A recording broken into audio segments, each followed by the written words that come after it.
Cette émission vous est présentée par Momentum de Rouyn-Noranda et Val-d'Or.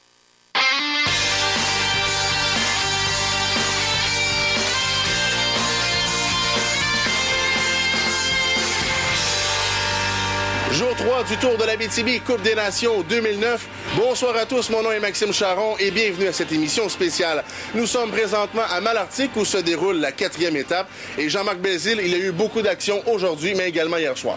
Grosse étape hier entre Saint-Mathieu et Val-d'Or. Il y a eu une quinzaine de coureurs qui se sont échappés dès le début de la course. Il y avait même jusqu'à 3 minutes d'avance sur le peloton. Du lot, il y avait la Mossois, Jordan Brochu, qui se retrouve donc très bien classé au classement général. Ce matin, il y avait également le contre-la-montre individuel qui se déroulait à la Cité de l'Or. Et je vous ai justement préparé un reportage sur tout ce qui s'est déroulé depuis hier soir. Tout d'abord, doublé canadien lors de la deuxième étape entre Saint-Mathieu et Val-d'Or. Stuart White sort grand vainqueur, tout juste devant son coéquipier Antoine Duchesne. There was a big group going up the road, so we knew we had to cover anything that was big and going. So we had 3 guys in the break, and we had the most riders. So then we decided to attack in the finishing circuits, and it seemed to work out. Encore une fois, un Abitibien s'est démarqué, cette fois Jordan Brochu. Il a terminé 11e, ce qui le place au 7e rang du classement général et 2e chez les cyclistes juniors de première année. Ici, on n'a pas vraiment l'habitude de faire des grands kilométrages, fait que je crampais, j'avais des crampes.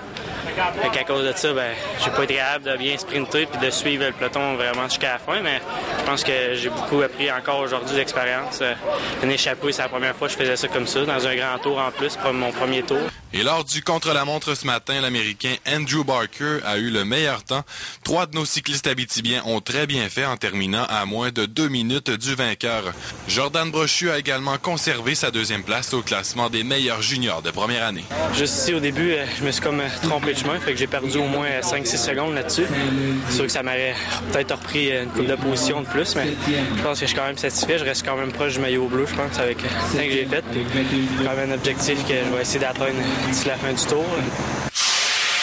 Avant de vous parler de cette étape de ce soir, cet aller-retour entre Malartic et Val-d'Or, il faut absolument vous parler des risques du métier. Car Steve McInnes, il y a eu depuis le début des compétitions quelques chutes qui ont notamment eu des conséquences graves pour un des cyclistes. Exactement, et vous en aurez la preuve dans le reportage que je vous ai préparé. Comme je vous l'annonçais hier, j'ai fait le trajet avec l'équipe médicale et justement, il y a eu une chute avec un blessé mineur hier. Et les organisateurs du Tour peuvent se considérer chanceux d'avoir une équipe médicale aussi dynamique.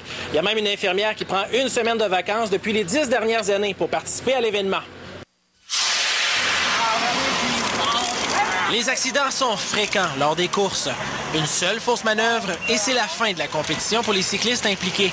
Les plus fréquentes sont des traumas, des traumas crâniens. Hein? C'est sûr, quand on parle de traumas crâniens, des blessures à la tête, beaucoup de déshydratation parce que quand les années qui fait très chaud, les coureurs, ils manquent d'eau, ils se déshydratent. On a beaucoup de ça, on a beaucoup de fractures, énormément de fractures. À chaque étape, 4 infirmières, un médecin et une ambulance suivent bénévolement les cyclistes. Si on s'informe au niveau du tour, on se rend compte que l'équipe médicale, on est bien reconnu par toutes les équipes et tout ça. Fait qu'on a beaucoup de plaisir dans la semaine du tour. C'est pas juste une semaine où on a des accidents et tout ça. On se tient pas mal fort. Là. Le travail de l'équipe médicale se complique lorsqu'un Japonais est impliqué dans un accident. Ça, je vais vous dire, les Japonais ne parlent pas français, ils ne parlent pas anglais. C'est les entraîneurs qui parlent un petit peu anglais. On est tous bilingues dans l'équipe médicale en majorité. Et les Japonais ne parlent pas anglais. Donc, on fait ça par signe, par le meilleur qu'on peut. Là. On finit toujours par se comprendre, par contre. L'étape de ce soir à Malartic est une première dans l'histoire du Tour de l'Abitibi. Il s'agit d'une compétition de 52,2 km. Ce sera l'occasion en or pour l'Abitibien Jordan Brochu de se rapprocher des meilleurs au classement général. Il figure également parmi les plus beaux espoirs au Québec. Voici son portrait.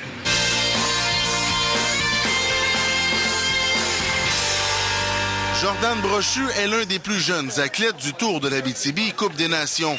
Âgé de seulement 16 ans, il en est qu'à sa 2e année comme cycliste, ce qui n'a pas empêché la direction de l'équipe du Québec de le sélectionner. Même m'avoir classé sur l'équipe Québec, c'était vraiment pas un objectif pour moi. Je pensais pas que j'allais réussir à atteindre ça l'an passé. Je regardais un petit peu le tour, puis je me voyais pas là. Puis finalement, d'être sur cette équipe-là, c'est quelque chose de gros pour moi, là. La Mossois participe pour la première fois de sa jeune carrière à une compétition internationale et le hasard veut qu'elle soit disputée dans sa région. C'est spécial, là. C'est le fun de courir devant le monde. Tout le monde te connaît, puis ça parle beaucoup de toi, tout ça. Fait que je trouve ça, c'est pas vraiment de la pression, là. C'est surtout ça l'encourage, puis c'est le fun, là. À la vitesse que Jordan Brochu se développe en cyclisme, il aura vraisemblablement un choix à faire entre le hockey et le vélo. Mais s'il atteint ses futurs objectifs, son choix risque de se faire par lui-même. C'est sûr que moi, ça serait quelque chose de grand d'atteindre l'équipe canadienne l'an prochain pour le Tour. Ça, c'est vraiment un objectif que je vais me lancer puis que je suis prêt à attaquer. Parlons maintenant du classement général, car Jean-Marc, après les 3 premières étapes, le meilleur Abitibien, c'est justement Jordan Brochu au 7e rang.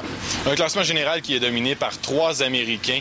Andrew Barker arrive au premier rang, celui-même qui a remporté le contre-la-montre ce matin. Et c'est très impressionnant de voir Jordan Brochu aussi élevé dans le classement général, lui qui en est à sa première année junior. Et ça ne fait que 2 ans qu'il fait du cyclisme. Un avenir très prometteur pour ce jeune homme. Et toi, Steve, demain, tu nous prépares un reportage sur la sécurité qui entoure l'événement. Oui, je fais le trajet avec la Sûreté du Québec aujourd'hui. Je vais vous présenter leur travail demain, mais aussi le travail des nombreux bénévoles qui s'affairent à la sécurité. Merci, messieurs. Et bien sûr, on vous invite demain pour être avec nous pour cette autre émission spéciale, alors qu'on sera du côté de Rouyn-Noranda. Pour revoir toutes les émissions, l'intégrale de ces émissions, on vous invite à consulter notre site Internet. Voilà, on a fait le tour. Merci d'avoir été là et à demain.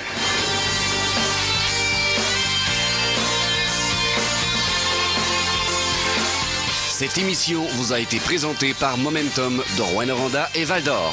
La santé en mouvement.